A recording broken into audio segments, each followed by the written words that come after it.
Hello friends, good morning. Biology की online class में आपका स्वागत है।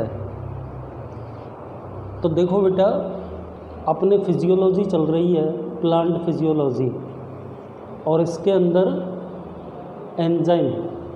एंजाइम वाला टॉपिक अपना चल रहा है। देखो बेटा, मैं तो निरंतर वीडियो बना के आगे बढ़ता जा रहा हूँ, और बेटा आपसे भी मैं ये उम्मीद करता हूँ कि आप ध्यानपूर्वक वीडियो को देखें और उसके बाद शीट में से आप पढ़ें, ताकि आपको सारी चीज़ समझ में आ जाए। फिर भी यदि कोई चीज़ आपके समझ में नहीं आती है, कई बार मैं अपने वीडियो में कहता आ रहा हूँ कि यदि कोई चीज़ आपके समझ में नहीं आती है तो आप उसे टिक कर लें। तो जब भी अपनी क्लास लगेगी बेटा, उस समय सबसे पहले मैं इन्हीं चीज़ों को समझाऊंगा।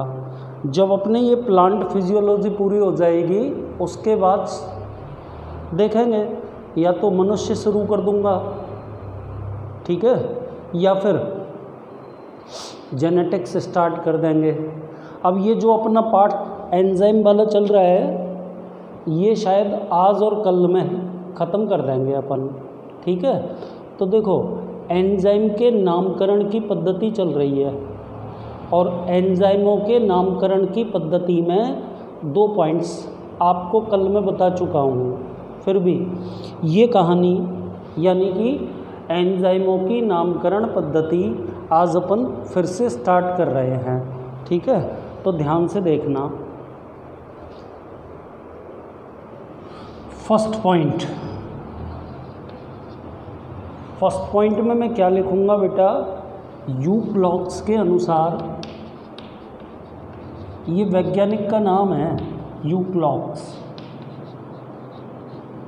यूक्लॉक्स के अनुसार एंजाइम के नाम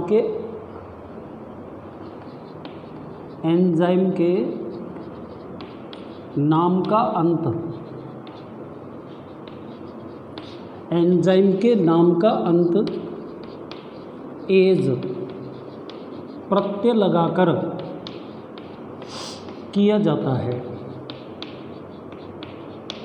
आप भी जानते होंगे बेटा, जैसे लाइपेज, प्रोटीएज, गैलेक्टेज, लैक्टेज, सभी एंजाइमों के नाम के अंत में प्रत्यय के रूप में आपने क्या शब्द लगाया है, एज लगाया है, ठीक है ना।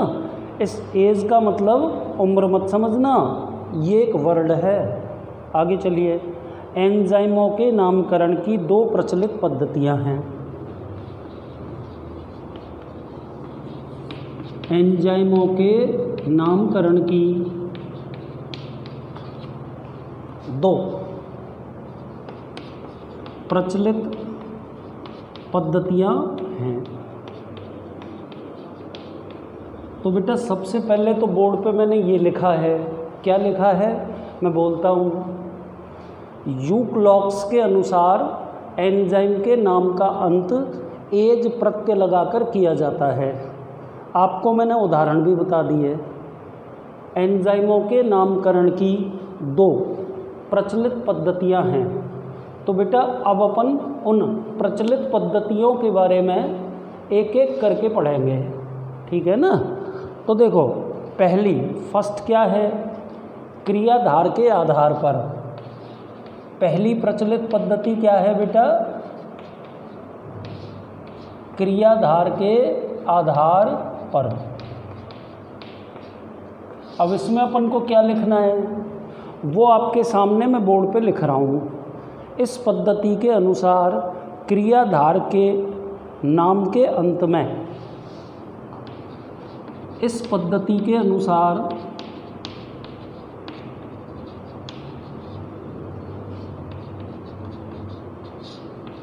क्रियाधार के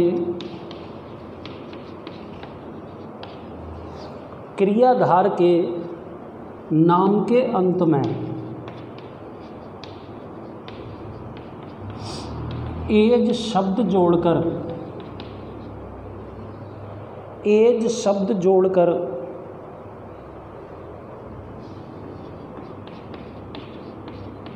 एंजाइम का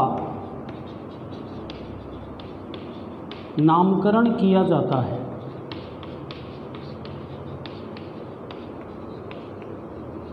ठीक है बेटा, क्या लिखा है मैंने?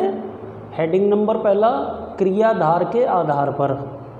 इस पद्धति के अनुसार क्रियाधार के नाम के अंत में एज शब्द जोड़कर एंजाइम का नामकरण किया जाता है। ठीक है, जो इस क्रियाधार पर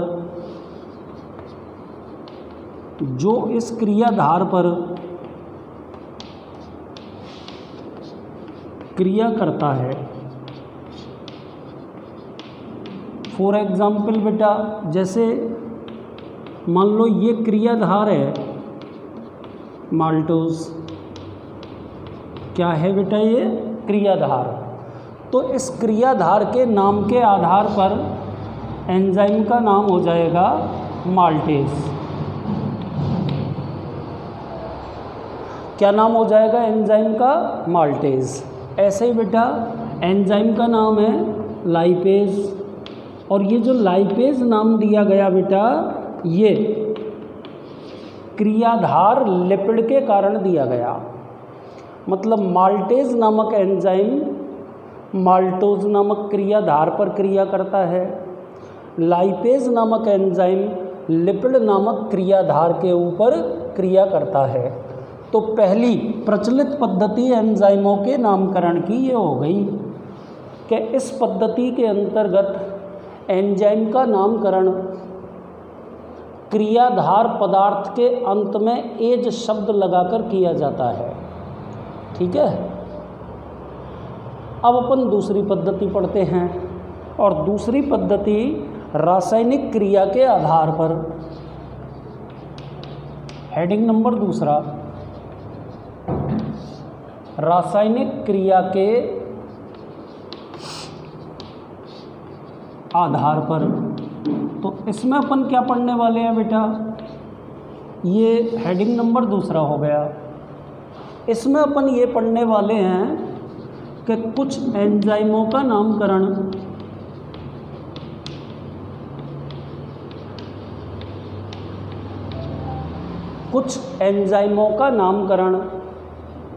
रासायनिक अभिक्रिया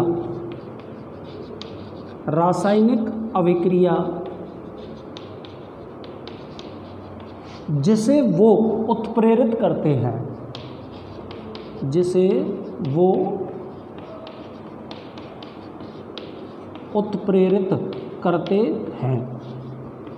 के आधार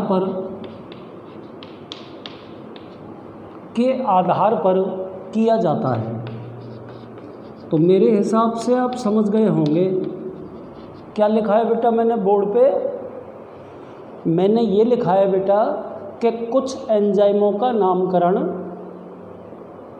उस रासायनिक क्रिया के आधार पर किया जाता है जिसे एंजाइमों द्वारा उत्प्रेरित किया जाता है।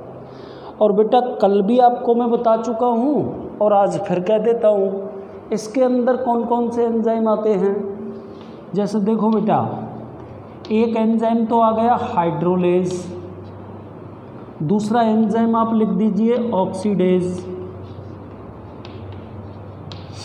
तीसरा एंजाइम आप लिख दीजिए रिडक्टेज, और चौथा लिख दीजिए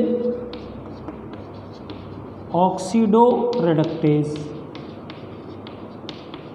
तो ये जो चार नाम मैंने एंजाइमों के लिखे बेटा, ये चारों के चारों रासायनिक क्रिया के आधार पर एंजाइमों के नामकरण हैं। गौर करना इस चीज़ को। जैसे बेटा अपन ने एंजाइम का नाम लिखा हाइड्रोलेज, तो हाइड्रोलेज प्रकार के जो एंजाइम हैं, ये एंजाइम जल अपघटनीय क्रियाओं को उत्प्रेरित करते हैं। जैसे मैंने ब्लैक बोर्ड पे एंजाइम दूसरा लिखा, क्या नाम लिखा? ऑक्सीडेज। तो बेटा ये एंजाइम ऑक्सीकरण अभिक्रियाओं को प्रेरित मीन्स ऑक्सीकरणीय अभिक्रियाओं को उत्प्रेरित करते हैं। रिडक्टेज एंजाइम अपचयन वाली क्रियाओं को उत्प्रेरित करते हैं, तथा ऑक्सीडोरिडक्टेज एंजाइम उपापचयी मतलब ऐसी अभिक्रियाओं का उत्प्रेरण करते हैं, ध्यान से सुनना, जो ऑक्सीकरण और अपचयन दोनों से रिलेटेड होती हैं। तो बेटा मैं आपको बता चुका हूँ कि एंजाइमों के नामकरण की दो प्रचलित पद्धतियाँ कौन कौन सी हैं। पहली पद्धति तो अपन ने कौन सी पढ़ी बेटा, क्रियाधार पदार्थ के नाम के आधार पर, और दूसरी पद्धति अपन ने कौन सी पढ़ी इसके अंतर्गत, रासायनिक क्रिया के आधार पर।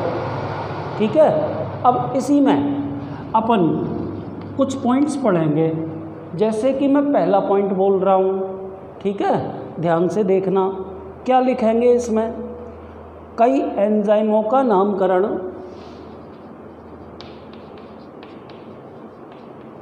कई एंजाइमों का नामकरण कई एंजाइमों का नामकरण उनके द्वारा उत्प्रेरित होने वाले उनके द्वारा उत्प्रेरित होने वाले उनके द्वारा उत्प्रेरित होने वाले क्रियाधार। बेटा गौर करना, इसमें एंजाइमों का नामकरण एक से अधिक चीज़ों के ऊपर डिपेंड करेगा, तथा अभिक्रिया की प्रकृति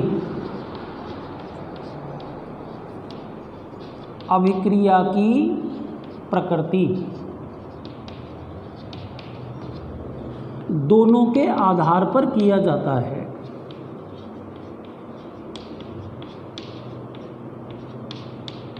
तो आपके सामने बोर्ड पे दो बातें कौन कौन सी लिखी हैं। एक तो लिखा है बेटा उत्प्रेरित होने वाले क्रियाधार, तथा दूसरी बात क्या लिखी है मैंने, अभिक्रिया की प्रकृति। जैसे एल ग्लूटेमिक हाइड्रोजिनेस एंजाइम, एग्जाम्पल लिख रहा हूँ, एल ग्लूटेमिक हाइड्रोजिनेस,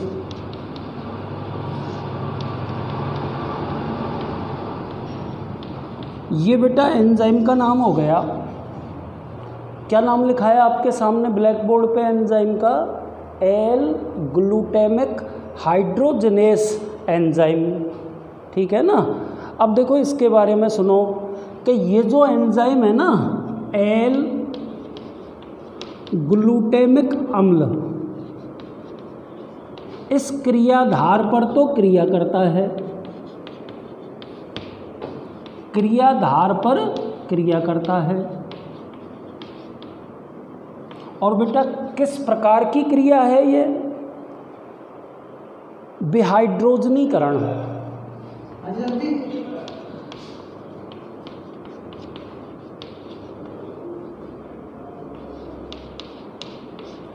तो ये दोनों के दोनों पॉइंट्स आप इससे समझ सकते हैं।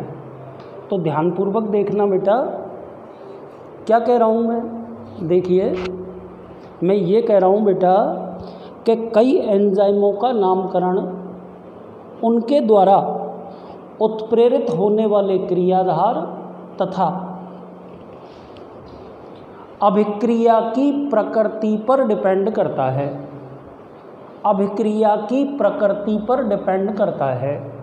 जैसे बेटा आपके सामने मैंने एंजाइम का नाम लिखा, एल ग्लूटेमिक हाइड्रोजिनेस एंजाइम लिखा ना, क्या करता है ये एंजाइम एल ग्लूटेमिक अम्ल पर क्रिया करता है तथा इसके द्वारा उत्प्रेरित होने वाली अभिक्रिया विहाइड्रोजनीकरण है।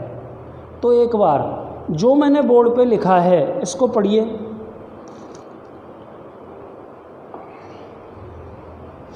ध्यानपूर्वक सुनाएं, मैं एक बार बोर्ड पे जो लिखा है उसको रिपीट कर रहा हूँ। देखिए, कई एंजाइमों का नामकरण उनके द्वारा उत्प्रेरित होने वाले क्रियाधार तथा अभिक्रिया की प्रकृति दोनों के आधार पर किया जाता है। और बेटा ये इसमें मैंने एंजाइम लिख दिया, एल ग्लूटामिक हाइड्रोजनेस एंजाइम। ठीक है, तो बेटा ये जो आपके सामने एंजाइम मैंने लिखा है ये एल ग्लूटामिक अम्ल पर क्रिया करता है, मतलब ये क्रियाधार है। और इस एंजाइम के द्वारा उत्प्रेरित होने वाली क्रिया कौन सी है? विहाइड्रोजनीकरण। तो इसमें दोनों बात आ गई बेटा, क्रियाधार भी आ गया और साथ ही एंजाइम के द्वारा उत्प्रेरित होने वाली एंजाइम के द्वारा उत्प्रेरित होने वाली रासायनिक अभिक्रिया की प्रकृति भी आ गई। ठीक है, अब इसी क्रम में अपन आगे चलते हैं। अंतर्राष्ट्रीय जैव रसायन संघ ने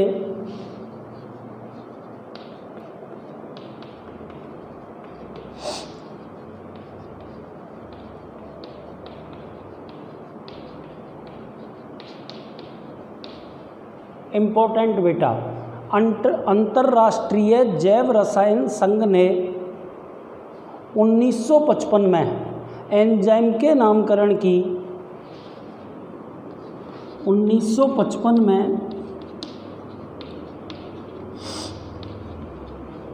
एंजाइम्स के नामकरण की अंतर्राष्ट्रीय जैव रसायन संघ ने 1955 में एंजाइम्स के नामकरण की पद्धति प्रतिपादित की। पद्धति प्रतिपादित की। ठीक है ना बेटा, आगे चलिए। एंजाइम के मानक एवं भ्रामक नाम में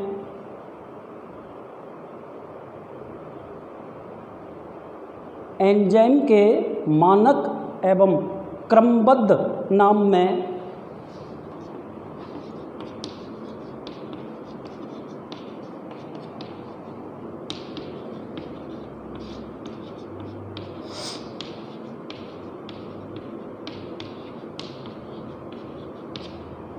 एंजाइम के मानक एवं क्रमबद्ध नाम में उसके क्रियाधार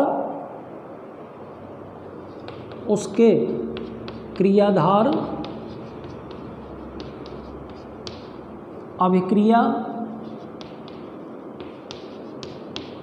जिसे वह उत्प्रेरित करता है, अभिक्रिया जिसे वह उत्प्रेरित करता है तथा अन्य सूचनाओं का समावेश होना चाहिए। अन्य सूचनाओं का समावेश होना चाहिए। ठीक है बेटा, तो देखो आपके सामने मैंने ये क्या लिखा है बोर्ड पे, ध्यान से देखना।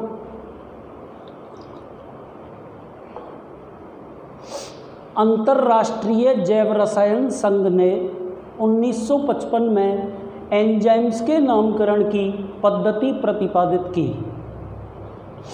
एंजाइम्स के मानक एवं क्रमबद्ध नाम में उसके क्रियाधार अभिक्रिया जिसे वह उत्प्रेरित करता है तथा अन्य सूचनाओं का समावेश होना चाहिए।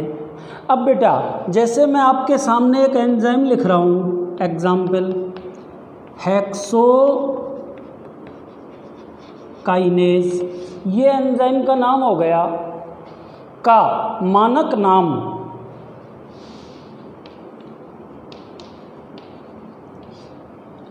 हेक्सोकाइनेज एंजाइम का मानक नाम ATP डिहेक्सोज 6 ATP डिहेक्सोज 6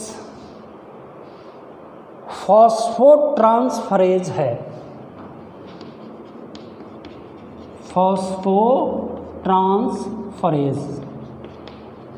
है। तो बेटा एक बात गौर करना कि आपसे 1 नंबर के प्रश्न में हेक्सोकाइनेज का मानक नाम बोर्ड के एग्जाम में पूछा जा सकता है। तो क्या नाम है बेटा हेक्सोकाइनेज का मानक नाम? ATP डिहेक्सो-6 फॉस्फोट्रांसफरेज। तो बेटा एंजाइमों के नाम को छोटा भी किया जाता है। जैसे ये आपके सामने इस हेक्सोकाइनेज एंजाइम का पूरा नाम लिखा है। इस नाम को बार बार लिखना टिपिकल होता है। तो बेटा बड़े नामों को एंजाइमों की अंतर्राष्ट्रीय नामांकन पद्धति द्वारा छोटा भी कर देते हैं। जैसे कि एक बार क्या लिखा है बोर्ड पे, दोबारा पढ़ रहा हूँ, ध्यान से देखना, फिर आगे चलेंगे। देखिए, अंतर्राष्ट्रीय जैव रसायन संघ ने 1955 में एंजाइम्स के नामकरण की पद्धति प्रतिपादित की। लिखा हुआ है बोर्ड पे। आगे चलिए, एंजाइम्स के मानक एवं क्रमबद्ध नाम में उसके क्रियाधार, अभिक्रिया जो एंजाइम के द्वारा उत्प्रेरित की जाती है तथा अन्य कई सूचनाओं का समावेश किया जाता है। अब बेटा आप देखो, आपके सामने मैंने एक एंजाइम का नाम लिखा है हेक्सोकाइनेज। वास्तव में ये इसका शॉर्ट नाम है। हेक्सोकाइनेज एंजाइम का मानक नाम आपके सामने बोर्ड पे लिखा है। क्या नाम लिखा है बेटा? ATP डिहेक्सोज-6 फॉस्फोट्रांसफरेज। पूरा का पूरा नाम आपको याद करना पड़ेगा। एक और नाम आपको बता रहा हूँ, क्योंकि ये दोनों नाम आपके सिलेबस वाली किताब में दे रखे हैं और मुझे लगता है इन दोनों नामों में से एक नाम 1 नंबर के प्रश्न के रूप में आपके बोर्ड के पेपर में पूछा जा सकता है। तो एक नाम तो आपको मैं बता चुका हूँ, कौन सा? हेक्सोकाइनेज। इसी प्रकार एक दूसरा नाम बेटा यूरिकोज। एंजाइम का शॉर्ट नाम मैंने बोर्ड पे क्या लिख दिया? यूरिकोज। केज कह दीजिए, क्योंकि बाद में ASE शब्द आता है। तो एंजाइम का नाम यूरिकेज।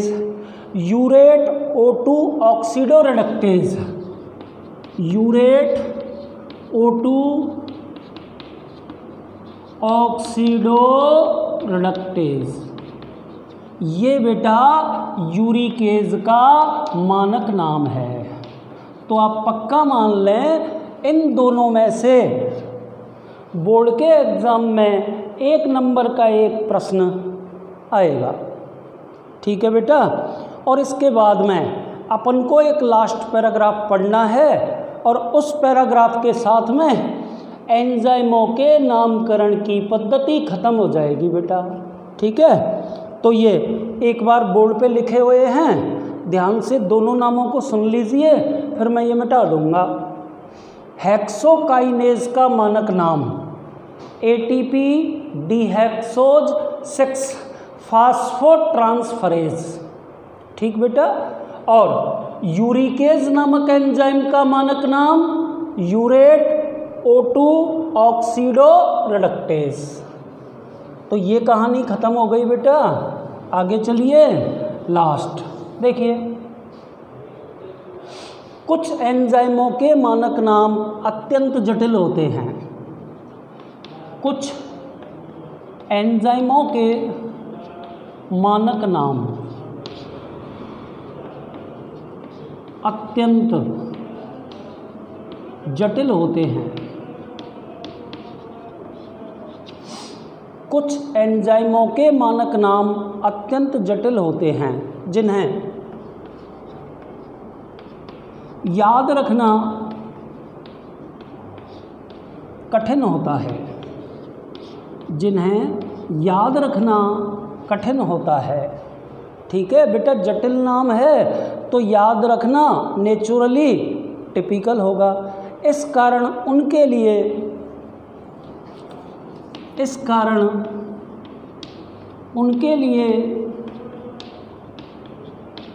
छोटे छोटे नाम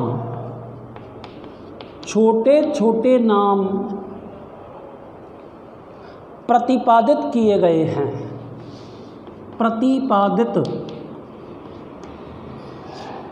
हैं।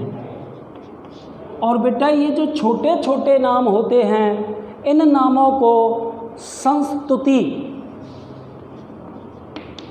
नाम कहा जाता है। ठीक है बेटा, तो ये कहानी भी आपको याद करनी है। अब आपको एक छोटी सी बात मैं बता देता हूँ, उसके बाद आज का वीडियो अपन ख़त्म करेंगे। देखो बेटा, ये तो मैंने लिख दिया संस्तुति नाम, मतलब एंजाइम का यदि मानक नाम काफ़ी बड़ा होता है तो उस मानक नाम को यदि याद करना टिपिकल है तो उस नाम को याद करने के लिए उनके छोटे छोटे संस्तुति नाम दिए गए हैं। तो जैसे आपने नाम पढ़ा था बेटा एंजाइम का यूरिकेज, ये संस्तुति नाम है। और बेटा इसका मानक नाम यूरेट O2 ऑक्सीडोरेडक्टेज,